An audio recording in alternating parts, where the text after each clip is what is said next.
ഹെറോദോസ് യൂദ രാജാവായിരുന്ന കാലത്ത് അബിയുടെ ഘരത്തിൽ ഒരു പുരോഹിതനുണ്ടായിരുന്നു. അഹറോന്റെ പുത്രന്മാരിൽപ്പെട്ട എലിസബത്ത് എന്നായിരുന്നു അവന്റെ ഭാര്യ. അവർ ദൈവത്തിന് മുൻപിൽ നീതിനിഷ്ഠരും കർത്താവിന്റെ കൽപ്പനകളും പ്രമാണങ്ങളും കുറ്റമറ്റ വിധം അനുസരിക്കുന്നതുമായിരുന്നു. അവർക്ക് മക്കളുണ്ടായിരുന്നില്ല. എലിസബത്ത് വന്ധ്യയായിരുന്നു. ഇരുവരും പ്രായം കവിഞ്ഞവരുമായിരുന്നു. തന്റെ ഗണത്തിൽ നിശ്ചയിക്കപ്പെട്ടിരിക്കുന്ന ക്രമമനുസരിച്ച് ദൈവസന്നിധിയിൽ ശുശ്രൂഷ നടത്തിവരവേ പൗരോഹിത വിധിപ്രകാരം കർത്താവിന്റെ ആലയത്തിൽ പ്രവേശിച്ച് ധൂപം സമർപ്പിക്കാൻ സക്രിയയ്ക്ക് കൂടി വീണു. ധൂപാർപ്പണ സമയത്ത് സമൂഹം മുഴുവൻ വെള്ളിയിൽ പ്രാർത്ഥിച്ചുകൊണ്ടിരുന്നു. അപ്പോൾ കർത്താവിന്റെ ദൂതൻ ധൂപപീഠത്തിന് വലതുവശത്ത് നിൽക്കുന്നതായി അവന് പ്രത്യക്ഷപ്പെട്ടു. അവനെ കണ്ട് സക്രിയ അസ്വസ്ഥനാവുകയും ഭയപ്പെടുകയും ചെയ്തു. ദൂതൻ അവനോട് പറഞ്ഞു, സക്രിയ ഭയപ്പെടേണ്ട, നിന്റെ പ്രാർത്ഥന കേട്ടിരിക്കുന്നു. നിന്റെ ഭാര്യ എലിസബത്തിൽ നിനക്കൊരു പുത്രൻ ജനിക്കും. നീ അവന് യോഹന്നാൻ എന്ന് പേരിടണം. നിനക്ക് ആനന്ദവും സന്തുഷ്ടിയും ഉണ്ടാകും. അനേകം അവന്റെ ജനനത്തിൽ ആഹ്ലാദിക്കുകയും ചെയ്യും. കർത്താവിന്റെ സന്നിധിയിൽ അവൻ വലിയവനായിരിക്കും. നീഞ്ഞോ മറ്റു ലഹരി പാനീയങ്ങളോ അവൻ കുടിക്കുകയില്ല. അവരുടെ ഉദരത്തിൽ വെച്ച് അവൻ പരിശുദ്ധാത്മാവിനാൽ നിറയും. ഇസ്രായേൽ മക്കളിൽ വളരെ പേരെ അവരുടെ ദൈവമായ കർത്താവിലേക്ക് അവൻ തിരികെ കൊണ്ടുവരും.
വാടാ.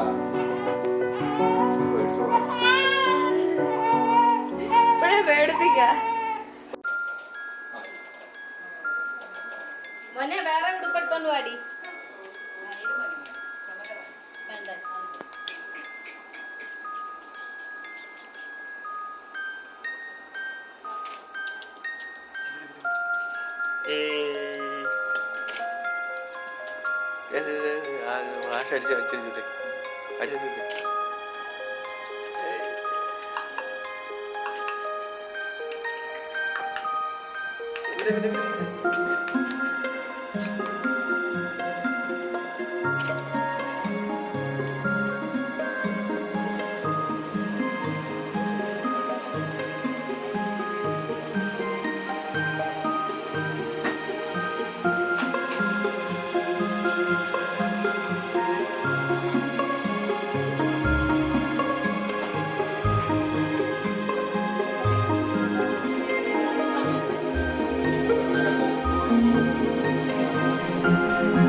എന്നാൽ യേശു പറഞ്ഞു, ഇപ്പോൾ ഇത് സമ്മതിക്കുക, അങ്ങനെ സർവ്വനീതിയെ പൂർത്തിയാക്കുക നമുക്ക് ഉചിതമാണ്. അവൻ സമ്മതിച്ചു. സ്നാനം കഴിഞ്ഞുടൻ യേശു വെള്ളത്തിൽ നിന്ന് കയറി. അപ്പോൾ സ്വർഗം തുറക്കപ്പെട്ടു. ദൈവാത്മാവ് പ്രാവിന്റെ രൂപത്തിൽ അവന്റെ മേൽ ഇറങ്ങി വരുന്നതും കണ്ടു. ഇവൻ എന്റെ പ്രിയപുത്രൻ, ഇവനിൽ ഞാൻ പ്രസാദിച്ചിരിക്കുന്നുവെന്ന് ഒരു സ്വരം സ്വർഗത്തിൽ നിന്ന് കേട്ടു. കാരുണ്യവാനായ ദൈവമേ, അങ്ങ് ഞങ്ങൾക്ക് ദാനമായി നൽകിയ ശിശുവിനെ അങ്ങേക്ക് ഞങ്ങൾ സമർപ്പിക്കുന്നു. അങ്ങയുടെ സ്നേഹത്തിലേക്ക്, രക്ഷാകരമായ ജീവിതത്തിലേക്ക് മാമോദീസ എന്ന പുതാശയിലൂടെ ഈ ശിശു കടന്നു വരികയാണ്. ഈ ശിശുവിനെ ഞങ്ങളെല്ലാവരെയും അവിടുന്ന് അനുഗ്രഹിക്കണമേ. കുട്ടികൾ എൻ്റെ അടുക്കൽ വരട്ടെ, അവരെ തടയരുത് എന്ന് അരുൾ ചെയ്തുകൊണ്ട് കുഞ്ഞുങ്ങളോടുള്ള വാത്മീയമായ ആരോഗ്യം നൽകി കാത്തുകൊള്ളണമേ. അങ്ങ് ആഗ്രഹിക്കുന്ന രീതിയിൽ അങ്ങയുടെ ലക്ഷ്യപ്രാപ്തിക്ക് ഉതകുന്ന തരത്തിൽ ഈ കുഞ്ഞിനെ വളർത്തുവാൻ ഞങ്ങളെ അനുഗ്രഹിക്കണമേ. പരിശുദ്ധ അമ്മ ഉണ്ണീശോയെ അങ്ങ് കാത്തു പരിപാലിച്ചതുപോലെ ഈ ശിശുവിനെ അങ്ങ് കാത്തുകൊള്ളണമേ. പിതാവേ, ഞങ്ങൾക്ക് വേണ്ടി പ്രാർത്ഥിക്കണമേ. സ്വർഗസ്നായ ഞങ്ങളുടെ പിതാവേ, അങ്ങയുടെ നാമം പൂജിതമാകണമേ. അങ്ങയുടെ രാജ്യം വരണമേ. അങ്ങയുടെ തിരുമനസ്സുള്ള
ദാസനെ പൂർത്തിയാക്കണമേ. നിന്റെ ദാനം വിവേകികൾക്കും ബുദ്ധിമാന്മാർക്കും നിന്നെക്കാൾ ശിശുക്കൾക്ക് നൽകിയിരിക്കുന്നുവല്ലോ. നിന്റെ കൃപയാൽ മാമോദീസ ജലത്തിലൂടെ പാപക്കറകൾ കഴുകി ഈ ശിശു പുതിയ ജന്മം പ്രാപിക്കട്ടെ. നിന്റെ അവയവമായി തീരുന്ന ഈ ദാസൻ ഉദാസികളുടെ സ്വീകരണം വഴി ആത്മീയവും ശാരീരികവുമായി വളരുവാനിടയാവട്ടെ. ഈ ദാനത്തെ പ്രതി ദാസനോടത്ത് ഞങ്ങൾ നിനക്ക് നന്ദി പറയുന്നു, ഇപ്പോഴും എപ്പോഴും എന്നേക്കും. ചോദിക്കുന്ന ചോദ്യത്തിന് കൊച്ചിന് വേണ്ടി പിശാചിന്റെ അടിമത്തത്തിൽ നിന്ന് മോചിതനാകുവാൻ നീ ആഗ്രഹിക്കുന്നുവോ? പാപവും പാപമാർഗങ്ങളും നീ ഉപേക്ഷിക്കുന്നുവോ? ഈശോ മിശിഹായെ നിന്റെ രക്ഷകനായി സ്വീകരിക്കുന്നുവോ? ഈ അഭിഷേക തൈലത്താൽ ജോസഫ് പിതാവിൻ്റെയും പുത്രൻ്റെയും പരിശുദ്ധ റൂഹായുടെയും നാമത്തിൽ മുദ്രിതനായി.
നിന്റെ സഭയിൽ ശുശ്രൂഷ ചെയ്യുവാൻ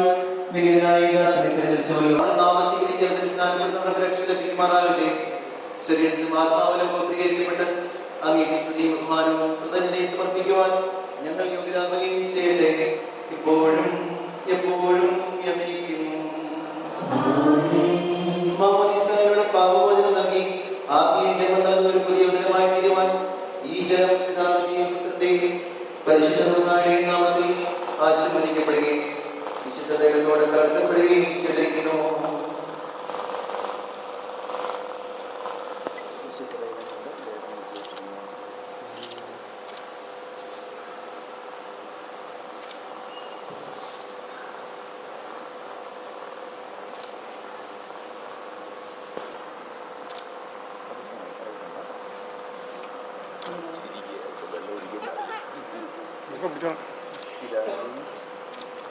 പുത്രന്റെയും പരിശുദ്ധ റൂഹായുടെയും നാമത്തിൽ ജോസഫ് മാമോദീസ മുഖപ്പെടുന്നു.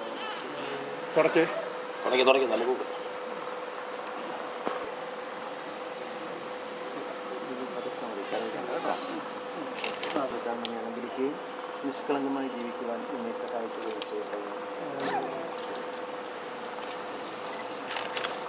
കൊച്ചിൻ്റെ കൈ പിടിപ്പിക്കാം. വെച്ചിട്ട് വാങ്ങിപ്പിടിച്ചോണം. ലോകത്തിൻ്റെ പ്രവാസമായ ശീലം എനിക്ക് മാർഗദീപമായിരിക്കട്ടെ.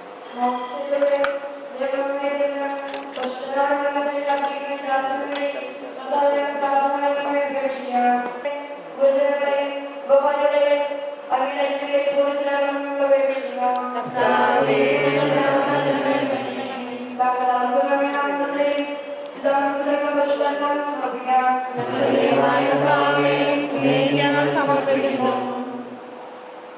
ബലവാനായ ദൈവമേ, അങ്ങയോട് ഞങ്ങൾ വിനയപൂർവ്വം പ്രാർത്ഥിക്കുന്നു.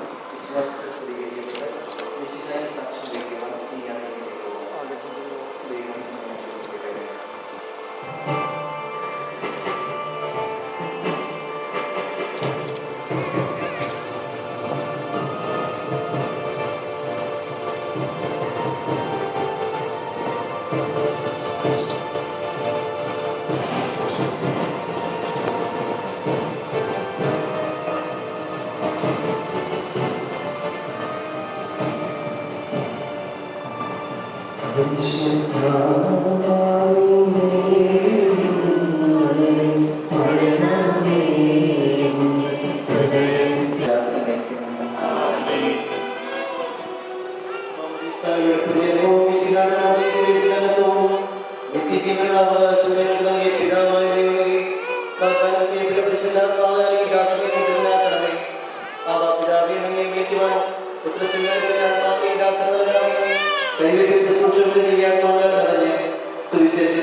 വിശ്വസ്തയും സൗമ്യതയും ആത്മസമയവും നിറയട്ടെ. ഞങ്ങൾ അംഗീകരിക്കുന്ന പരിശുദ്ധവുമായി സ്തുതിയും പുകഴ്ചയും ആരാധനയും സമർപ്പിക്കും, ഇപ്പോഴും എപ്പോഴും എന്നേക്കും.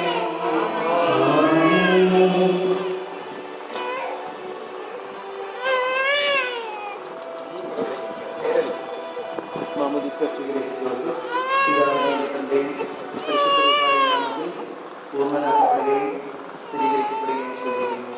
ആമേൻ.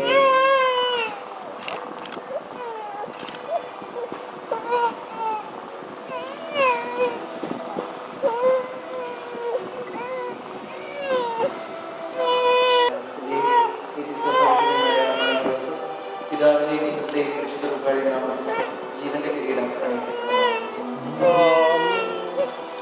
Thank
you.